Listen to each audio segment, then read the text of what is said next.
asociada de 3A, que era la astenia, la anorexia y la pérdida de, bueno, y la anorexia, que era la pérdida de peso, ya, peso, y que eso se podría dar con cualquier enfermedad que la persona estuviese usando o simplemente pues el conjunto de esos tres signos, ¿ya?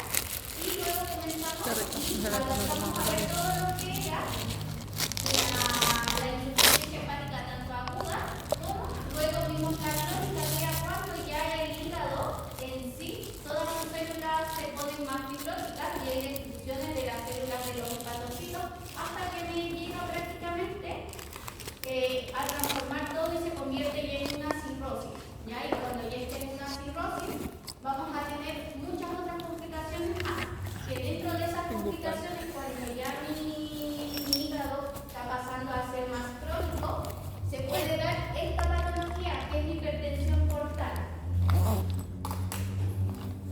¿Ya? La hipertensión portal, como lo dice prácticamente el nombre, es un aumento de lo que viene siendo la presión arterial en mi vena porta. ¿Ya? Es la elevación de la presión del sistema venoso portal, en el cual está formado por la vena porta, que es la que mayormente se ve afectada, las venas mesentéricas, superior e inferior, y la vena esplénica. Si se dan cuenta, este conjunto de venas me viene a indicar prácticamente lo que es mi vaso, mi hígado, y igual hay partes que vienen a indicar lo que es mi vesícula biliar. ¿Ya? Dentro del conjunto de lo que viene siendo la hipertensión portal, esta se puede dar de tres maneras. Vamos a tener la hipertensión prehepática, ya que va a depender de la parte prehepática, que va a depender de la parte de la arteria que se ve afectada. Puede ser intrahepática, que ya es cuando afecta a mis arterias que van a irrigar por interior a lo que viene siendo mi hígado, y posthepática también, ¿ya? Ahí vamos a ir desarrollando para poder, bueno, esta patología se puede causar por diferentes causas dependiendo de qué parte es la que se va a ver afectada. Dentro de lo que es la prehepática pueden ser causas de la prehepática pueden ser por afecciones obstructivas, que mayormente la prehepática puede verse igual compromiso de lo que son mis conductos biliares, ¿ya? O cualquier tipo obstructivo que se llegue a generar en mi vena porta. Luego la intrahepática mayormente es causada por las insuficiencias cardíacas, ¿ya? Cuando tengo un paciente con alguna patología cardíaca, igual me va a afectar lo que viene siendo mi irrigación cardíaca. Y la posthepática, que esa prácticamente ya es cuando hay una cirrosis ya completamente instaurada en lo que viene siendo mi hígado.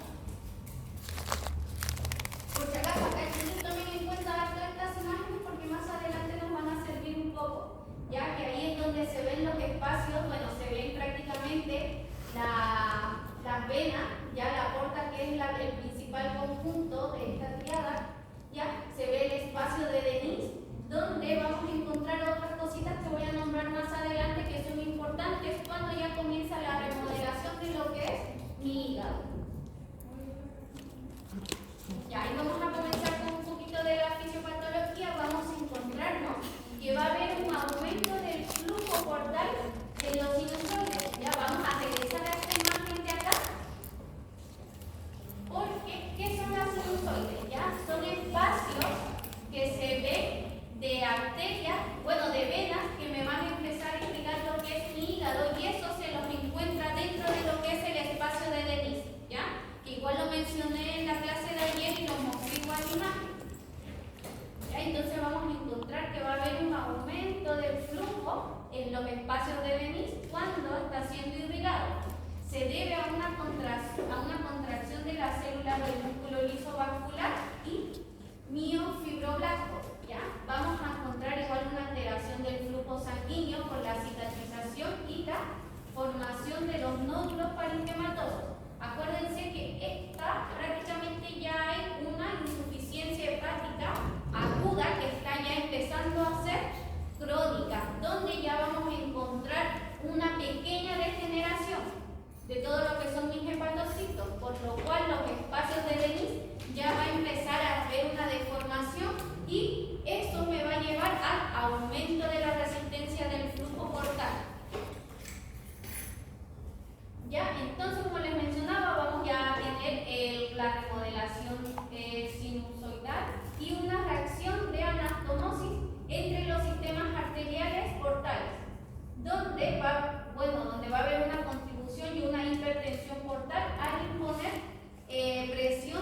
arteriales en el sistema venoso portal, ¿ya?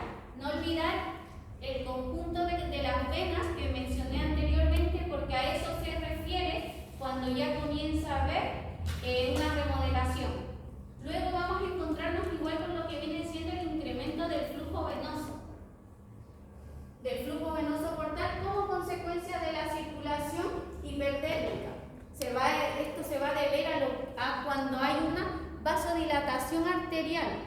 Como ya mis venas están empezando a tener un aumento de flujo, entonces acá igual mi sistema arterial igual ya se va a empezar a ver comprometido, principalmente en la circulación de lo que viene siendo mi arteria esplénica, donde me va a provocar el aumento del flujo venoso frente al sistema venoso portal. Entonces, primero se afectan mis venas, luego ya va a empezar a haber una afección de lo que viene siendo mi arteria. Entonces, por eso vamos a tener ya tanto vena y arteria las presiones aumentadas. Y ahí, a causa de que ya está todo eso instaurado y mi corazón está empezando a trabajar más, por ende me está comenzando a generar más líquido, y ahí es lo que yo les mencionaba igual el día de ayer, cuando comienza el problema de la ascitis, ya que es la acumulación de líquido en la cavidad peritoneal.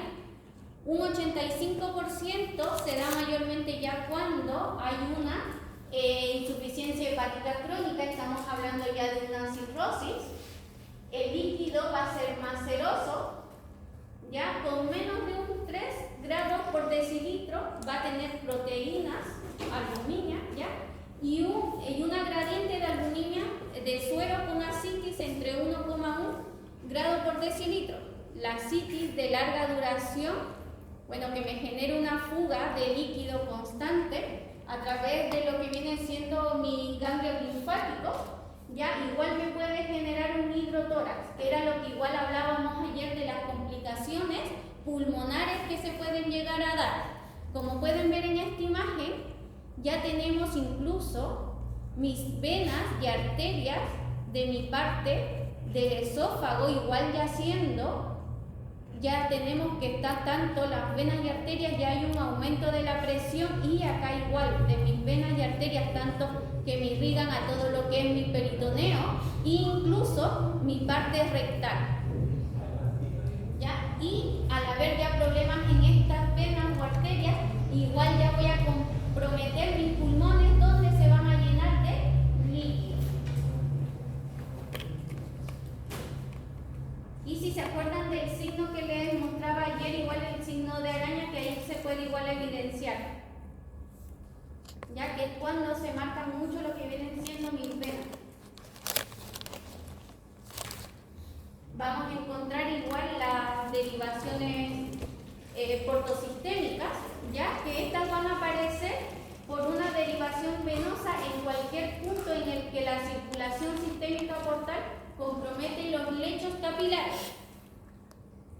Ya los principales lugares son las venas que rodean y permiten, que rodean lo que viene siendo la parte del recto, y ahí comienzan los problemas de las hemorroides o las hemorragias que les mencionaba ayer, tanto las digestivas altas como las digestivas bajas.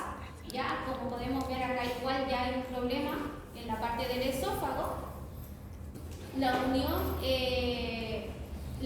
que vamos a tener esofágico-gástrica, donde vamos a tener las varices, ya que igual esas varices tienden hay veces a reventarse, y ahí tendríamos una hemorragia digestiva alta. Vamos a tener el recto peritoneo igual ya con todas las venas todas inflamadas, ¿ya? Y ya me va a empezar a afectar lo que es mi problema de circulación. Las colaterales de la pared abdominal aparecen como venas subcutáneas dilatadas que se extienden desde el ombligo hacia los bordes costales. ¿Cómo se observan ahí? Siempre que encuentren un abdomen con ascitis, puede llegar a encontrarse un abdomen con las venas todas prominentes, ya que es por todo el daño y por todo el trastorno igual ya del transporte de mi circulación, que ya igual se ve alterado. Acuérdense que una de las funciones de mi hígado es mantener mi cascada de coagulación en equilibrio.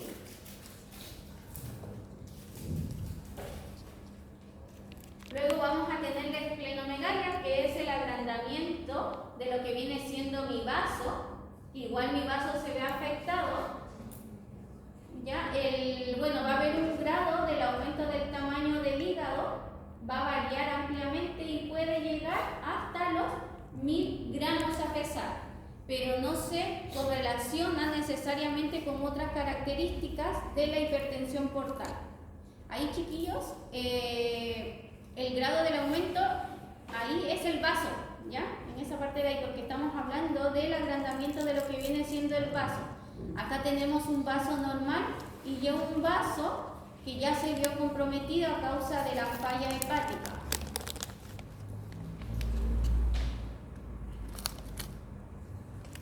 Ya, como les mencionaba, que el hígado igual va de la mano con todo lo que tiene que ver mis conductos biliares y mi vesícula biliar. Ya la vesícula biliar está encargada prácticamente de generarme lo que es la bilis. Cuando llega al hígado pasa a ser lo que es la bilirrubina. Y la bilirrubina es un desecho de todo lo que son mis glóbulos rojos, de mis eritrocitos. Y ahí acá vamos a empezar a ver ciertas patologías o obstrucciones de los que vienen siendo mis conductos biliares, ¿ya? Que igual me van a llevar a algún compromiso al hígado o incluso a mi páncreas.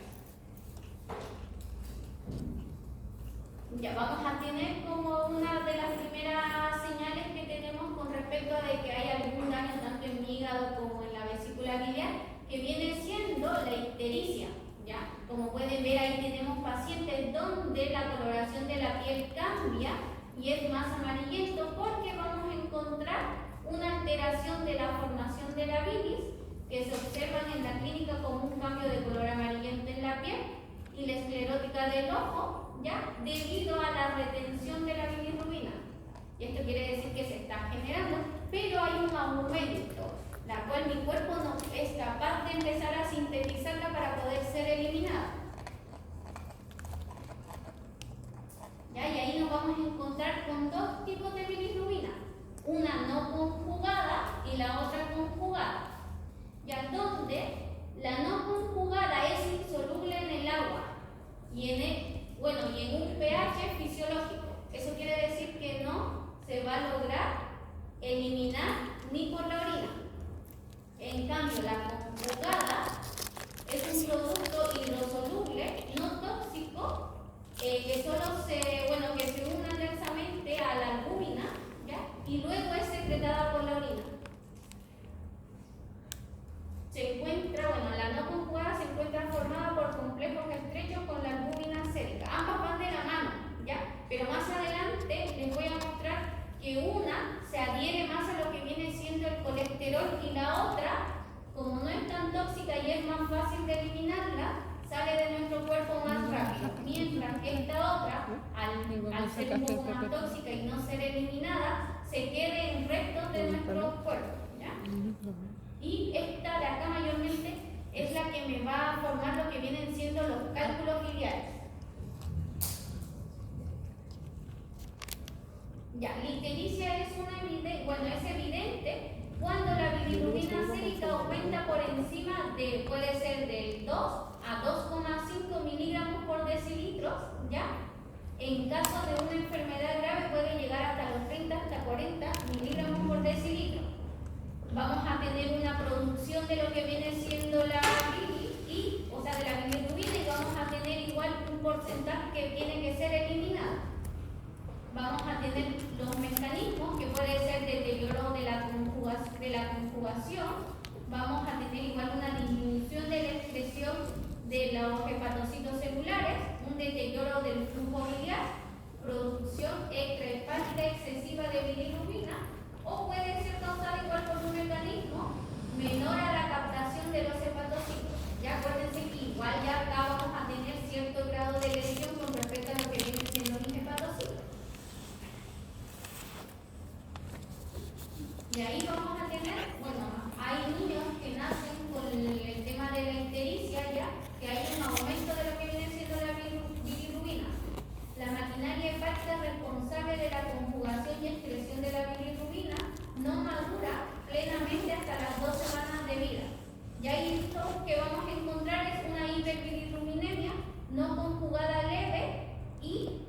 transitoria. A los días, ya después de que comienza a haber esa maduración y mi cuerpo ya es capaz de empezar a sintetizar esta bilirrubina conjugada, ya va a ir desapareciendo y todos los parámetros debiesen quedar ya dentro de los parámetros normales.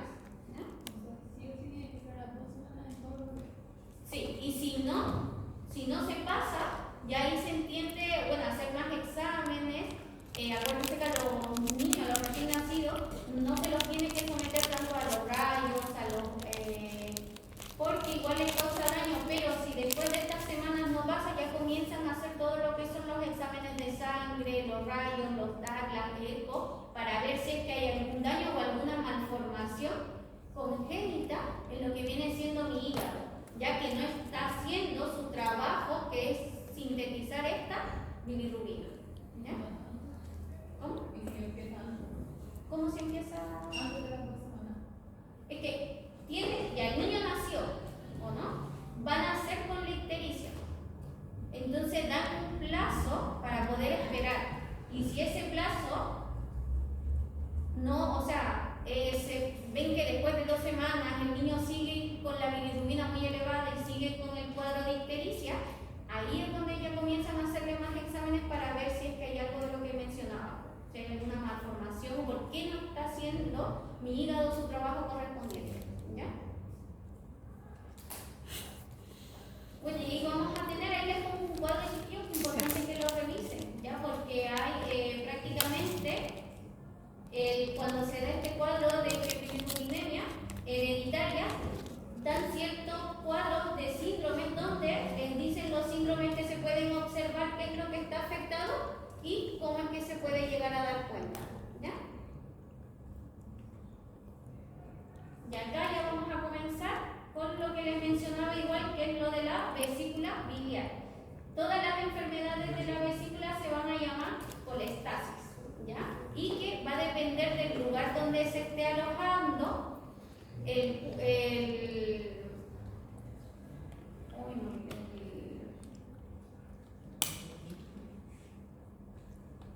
del lugar donde se esté alejando lo que viene siendo el cálculo biliar. ¿Ya? Y ahí, cuando lleguemos a esa parte, les voy a explicar los 2 tipos de cálculos que existen. ¿Ya?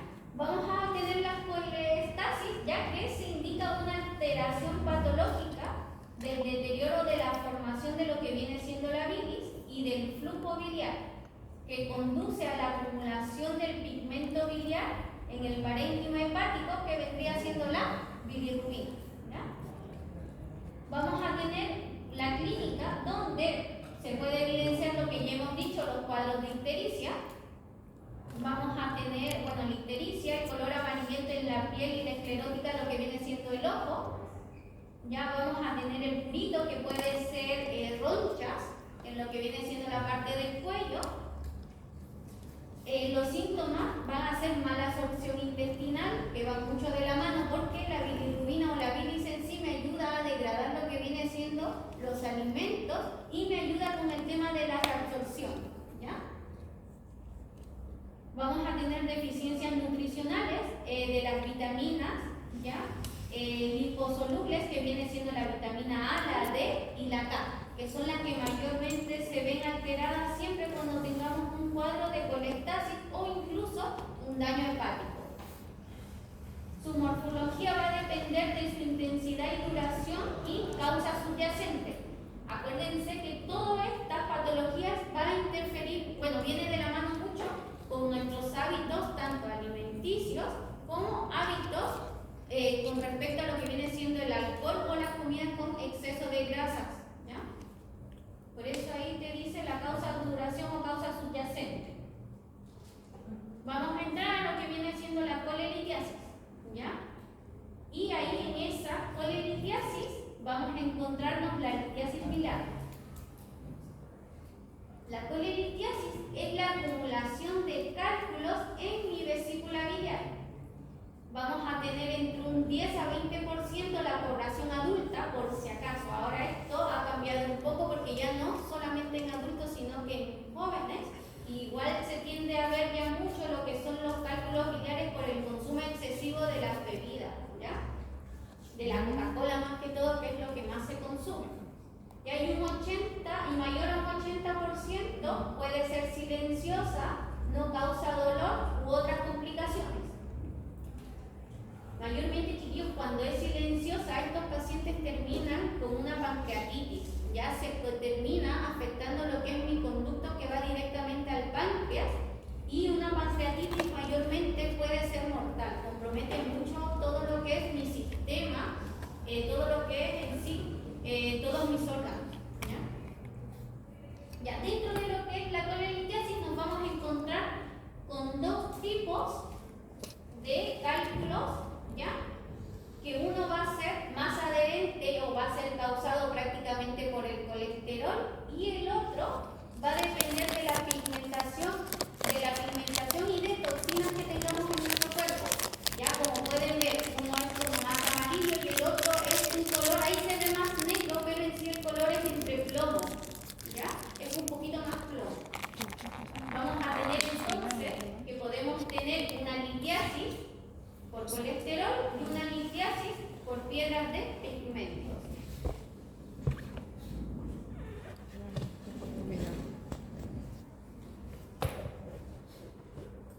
Quiero ponerles el video para que vean cuando sacan una vesícula biliar y al momento de abrirla se encuentran varios cálculos. Y ahí vamos a tener igual un poco lo que vienen siendo los factores de riesgo de la colelitiasis. Esta es una patología, chiquillos, que se ve mucho en la parte de cirugía cuando vayan a prácticas, y si es que les toca pasar por esa área.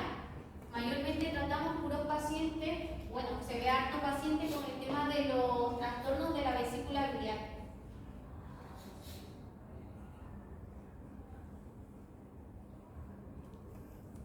Y ahí sí se logra ver un poquito lo que vienen siendo los cálculos biliares. ¿Ya? Estos cálculos, dependiendo del tamaño o de qué tan grandes, pueden ser eliminados igual a través solamente con medicamentos. ¿Ya? Acuérdense que igual hay cálculos renales, y que los cálculos renales los que más sufren al momento de eliminarlos son los varones, porque el conducto de su tracto urinario tiende a ser más estrecho que el de las mujeres. Ya, vamos a tener igual ahí factores de riesgo,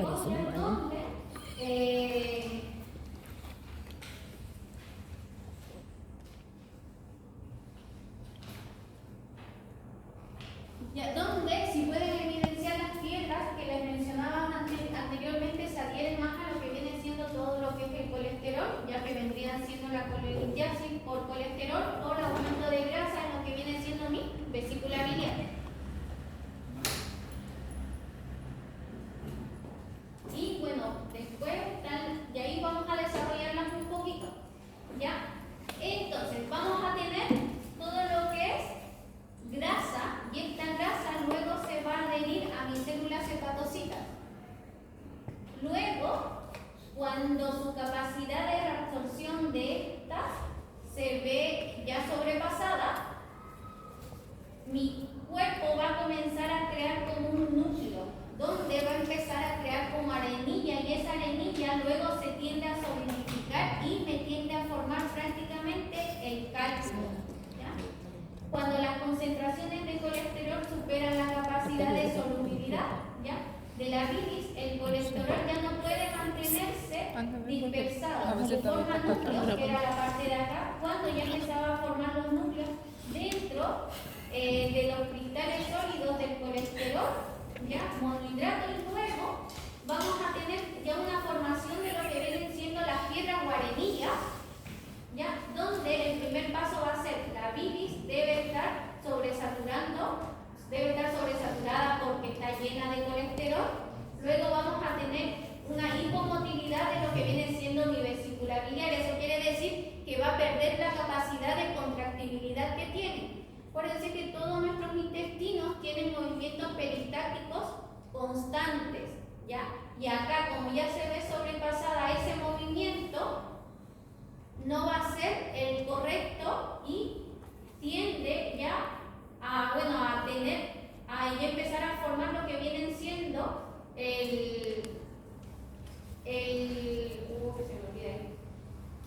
la parte de lo que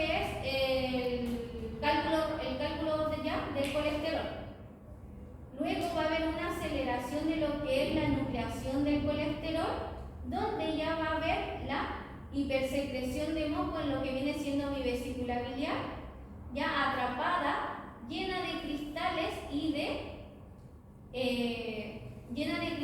lo que viene siendo el colesterol, y eso me va a provocar ya una agregación donde ya se va a formar en sí la piedra. Acuérdense, tenemos colesterol, mis cristales que están dentro de lo que viene siendo mi vesícula biliar. Luego vamos a formar unos núcleos, y esos núcleos ya van a empezar a adherirse, mi vesícula biliar va a perder movimiento peristáltico y por ende me va a terminar formando la piedra o el cálculo en sí, como se lo denomina.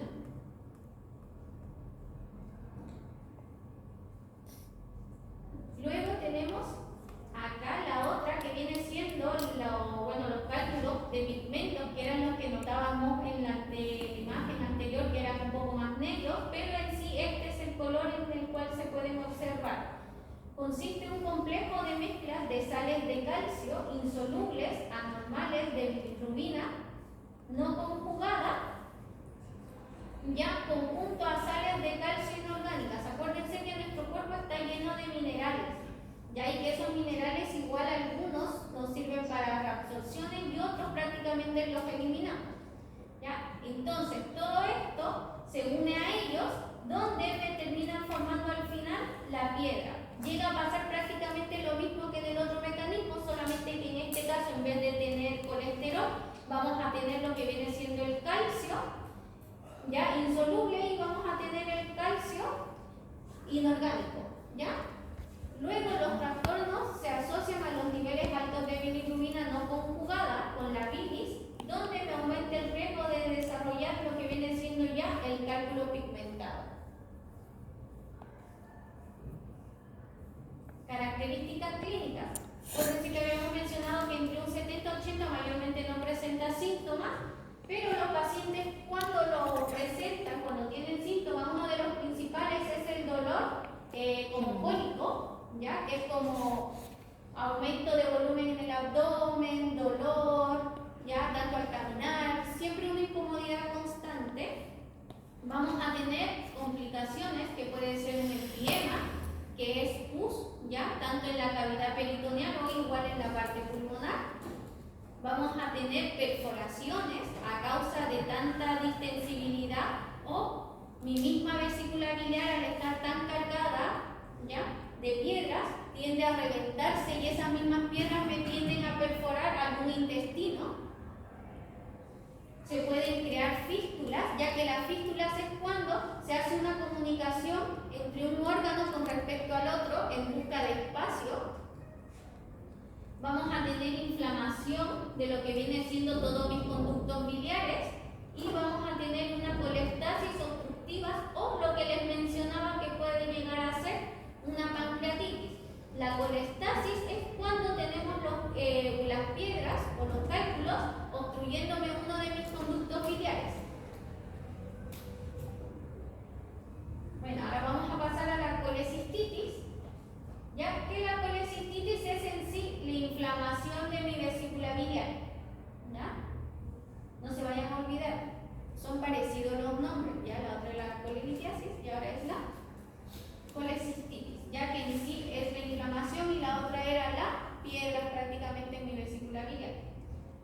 La colecistitis aguda ya es una inflamación de mi vesícula biliar, prácticamente precipitada entre un 90% de las ocasiones por la obstrucción, que puede ser por alguna piedra que me esté obstruyendo alguno de mis conductos de mi vesícula biliar. Ya, y el conducto que mayormente se ve obstruido por las piedras es el conducto cístico, que tiende a ser el de acá. Por si acaso tenemos el conducto cístico, tenemos la vía común y tenemos el conducto hepático y el conducto pancreático, ¿ya? Luego vamos a tener la colecistitis alitiásica aguda sin litiasis biliar. Eso quiere decir que no vamos a tener prácticamente los cálculos, y un 10% se puede presentar como una colecistitis que vendría siendo con un cálculo o no cálculo, ¿ya?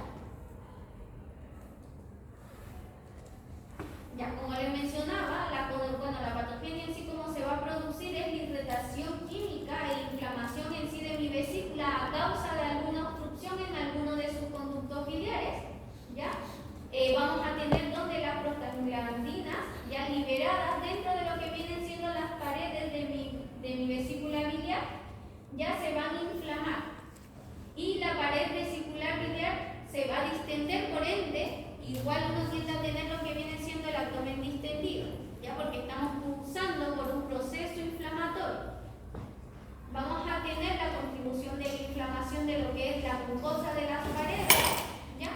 Donde me van a aparecer igual alteraciones de la motilidad de mi vesícula biliar. Al momento de tener la pérdida de la motilidad, eso quiere decir que voy a tener igual una alteración tanto para movilizar para la producción de mi bilis como para poder movilizar la bilis desde mi vesícula biliar a mi hígado. La colecistitis litiásica aguda en los factores contribuyentes consiste en la inflamación con un edema. Acuérdense que acá solamente tenemos una inflamación, pero acá ya tenemos aparte edema. Eso quiere decir que está empezando a salir ya el líquido fuera de mis paredes, ya de mi célula. Luego pueden provocar éstasis de lo que viene siendo la vesícula biliar. Va a haber acumulación de microcristales, de lo que estábamos hablando anteriormente cuando se formaban las piedras a causa del colesterol. Puede haber bilis viscosa y se comienza a generar más moco en la vesícula biliar. Ya sus factores de riesgo son una infección, una sepsis de lo que viene siendo mi vesícula biliar, ¿ya? Y si no se trata a tiempo, puede llevarte a un fracaso multisistémico, puede haber una inmunosupresión, puede ser igual por un traumatismo, bueno, puede deberse a traumatismo mayor o quemaduras a causa de la diabetes o infecciones, ¿ya? Prácticamente todo esto de acá corre riesgo un paciente que está usando por una colecistitis. Dentro de lo que es la morfología, mi vesícula biliar está normalmente aumentada de tamaño debido a hemorragias, ¿ya? Puede ser a través de por hemorragia, o los cálculos que causan la obstrucción del cuello de la vesícula biliar y mi conducto cístico. De ahí pueden ver una vesícula inflamada. Las características clínicas que prácticamente ya se las he mencionado y hemos visto adelante. Lo que acá podríamos mencionar un poco serían las náuseas, los vómitos y la taquicardia, porque luego todo lo demás ya lo hemos venido mencionando anteriormente. Ya el aumento de la bilirrubina, ya la colecistitis litiásica aguda, vamos a tener episodios previos con dolor, y la colecistitis alitiásica aguda puede tener dolor súbito, ya muy marcado, y constituye una emergencia médica. Siempre cuando lleguen con dolor en la zona abdominal, siempre te mandan a hacer el tiro un TAC, y lo primero que sospechan es de una inflamación de lo que es la vesícula biliar o una pancreatitis. Ya, porque la pancreatitis es cuando ya prácticamente tenemos todos mis conductos obstruidos y estamos empezando a hacer ya una falla séptica. Vamos a tener lo que viene siendo la colecistitis crónica, que puede ser una secuela por una crisis repetitiva de lo que viene siendo la inflamación de mi vesícula biliar por los cálculos recurrentes, ya donde mayormente se asocia al 90% de los casos de una colelitiasis, ya la supersaturación de lo que viene siendo la bilis, ya predispone a la inflamación crónica y mayormente a los casos a la formación de las piedras, y la obstrucción del flujo de mi vesícula biliar no es requisito previo, ¿ya? Porque va siempre de la mano. Vamos a tener características clínicas, las complicaciones que igual ya se las he mencionado bastante, ¿ya? Y luego, nosotros aquí, chiquillos, ¿cómo creen que intervenimos en estos pacientes? ¿Ya? Bien, nosotros mayormente con ellos trabajamos harto la parte respiratoria, ya que el dolor es en la zona abdominal. Siempre vamos a tener alteración de lo que es el patrón respiratorio. Ya van a tener una respiración más superficial, ya que al momento de tener el dolor o donde tienen distensiones abdominales, mi diafragma deja de funcionar de la forma correcta, entonces ahí es donde nosotros entramos a trabajar la parte respiratoria, ¿ya? Y si va a comenzar, bueno, y si este paciente va a ir para cirugía, dependiendo igual del tipo de la cirugía, se tiene que trabajar de la mano tanto kinesioterapia respiratoria como motora, ¿ya? Las cirugías que mayormente les hacen a estos pacientes es la laparoscopía. Si es que solamente está comprometida mi vesícula biliar, que la laparoscopía es a través de camaritas donde les hacen mayormente ahora solamente 4 puntitos, 4 incisiones y ingresan por ahí con las cámaras y extirpan lo que viene siendo la vesícula biliar. En caso de que haya habido un compromiso mayor y haya pasado a una sepsis o a una pancreatitis, ¿ya? Y necesitan hacer como un lavado, hay otra cirugía que se llama la cirugía laparostomía exploratoria, si mayormente uno lo encuentra, donde esa es una cirugía de la línea alfa, prácticamente es todo mi abdomen, ¿ya? Y esos pacientes que pasan por esa cirugía, por la laparostomía exploratoria, mayormente cuando ya nosotros comenzamos a movilizarlos post cirugía, se tienen que levantar sí o sí con faja. Nunca, chiquillos, olvidarse eso. Ya toda cirugía de línea alfa, siempre faja. Siempre, siempre, siempre fajita. Ya es lo que mayormente se les pide, ya porque a donde abren, prácticamente hacen en mi línea alfa, mi abdomen queda sin nada de fuerza. Y acuérdense que mi abdomen es quien me brinda prácticamente un sostén igual para todo lo que vienen siendo mis órganos y igual me brinda estabilidad para mi columna. Porque si no tenemos un buen abdomen, comenzamos con el tema de las hernias o comienzan igual los patrones degenerativos de lo que viene siendo mi núcleo pulposo. Entonces, por eso es importante